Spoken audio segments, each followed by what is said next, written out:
Alarming television programmes raise the fearful prospect of vast tidal waves flooding Britain. But what causes the sea level to change, and how fast does it happen? Sea level changes over the world in general are governed fundamentally by two factors. What we would call local factors, the relationship of the sea to the land, which often, by the way, is to do with the land rising or falling than anything to do with the sea. But if you're talking about what we call eustatic changes of sea, worldwide changes of sea, that's through the thermal expansion of the oceans, nothing to do with melting ice. And that's an enormously slow and long process. People say, oh, I see the ocean doing this last year, that means that something changed in the atmosphere last year. And this is not necessarily true at all. In fact, it's actually quite unlikely, because it can take hundreds to thousands of years for the deep ocean to respond to forces and changes that are taking place at the surface. It is also suggested that even a mild rise in temperature will lead to the spread northward of deadly insect-borne tropical diseases like malaria. But is this true?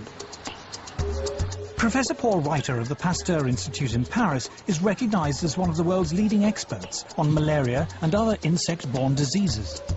He is a member of the World Health Organization Expert Advisory Committee, was chairman of the American Committee of Medical Entomology of the American Society for Tropical Medicine, and lead author on the health section of the US National Assessment of the Potential Consequences of Climate Variability. As Professor Reiter is eager to point out, mosquitoes thrive in very cold temperatures. Mosquitoes are not specifically tropical. Most people will realize that in temperate regions there are mosquitoes. In fact, mosquitoes are extremely abundant in the Arctic.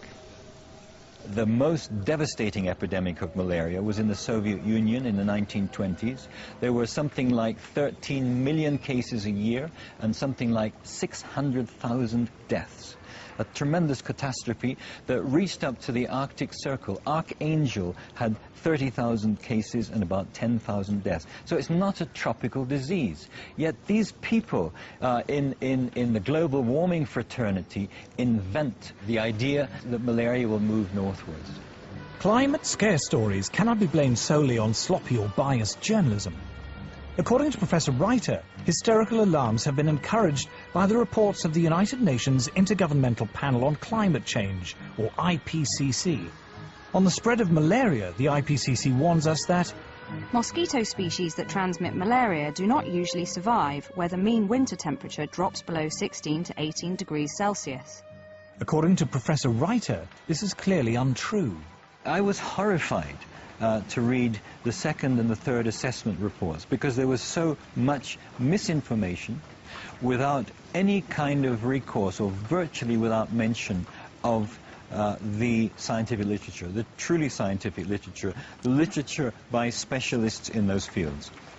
In a letter to the Wall Street Journal, Professor Frederick Seitz, former president of America's National Academy of Sciences, revealed that IPCC officials had censored the comments of scientists.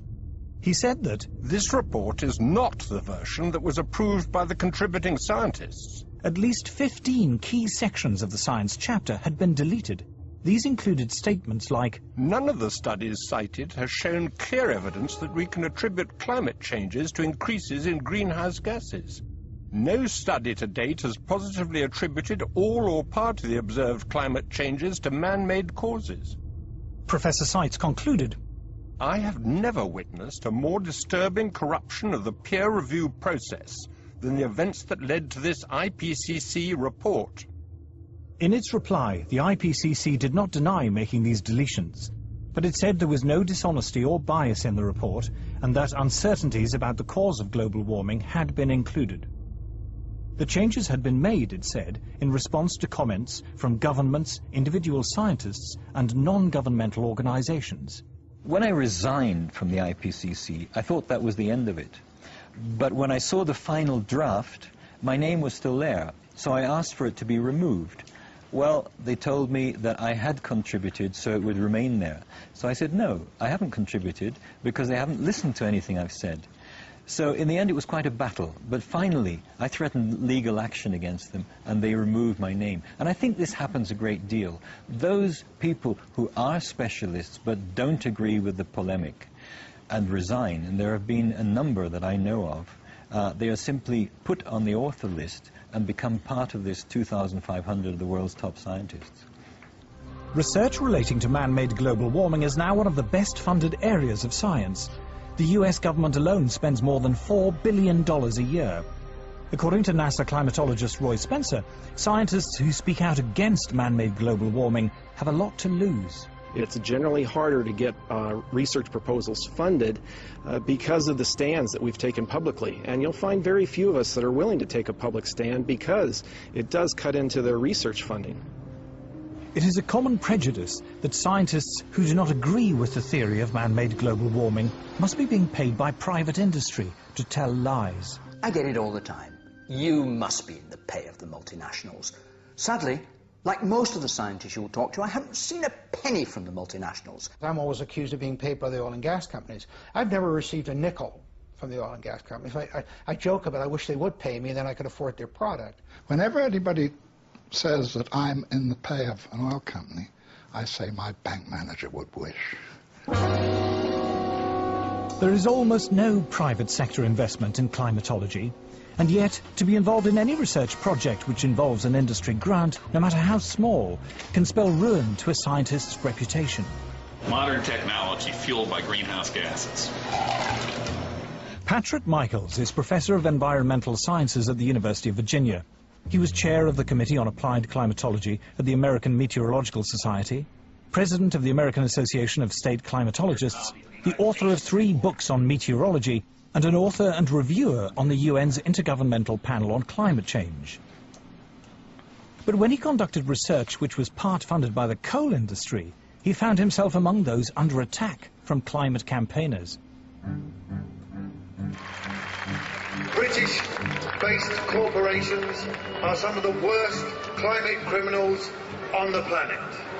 Shell is based in the UK, right here in London. We have the right and the duty to take it back into public ownership, dismantle it, break it up, and send its managers to rehabilitation training. But reasoned debate is not the only casualty in the global warming alarm. As international public policy bears down on industrial emissions of carbon dioxide, the developing world is coming under intense pressure not to develop.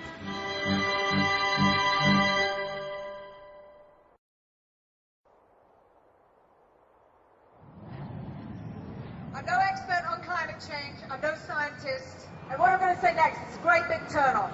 It's just that. Turn it off! Anything you don't need, you're not using it, it's easier than you think to make a difference. Delegates from around the world are flying into Nairobi for a conference sponsored by the UN to talk about global warming. Civil servants, professional NGO campaigners, carbon offset fund managers, environmental journalists and others will discuss every aspect of man-made climate change, from how to promote solar panels in Africa to the relationship between global warming and sexism. The conference lasts 10 days. The number of delegates exceeds 6,000. The billions of dollars invested in climate science means there is a huge constituency of people dependent upon those dollars. And they will want to see that carry forward. It happens in any bureaucracy. Where I live, we have a local council global warming officer. There's a huge tail out there of people who have, in one way or another, been recruited to join this particular bandwagon. Anybody who stands up and says, hey, wait a minute, let's look at this coolly and rationally and carefully and see actually how much merit, how much this stands up, they will be ostracized.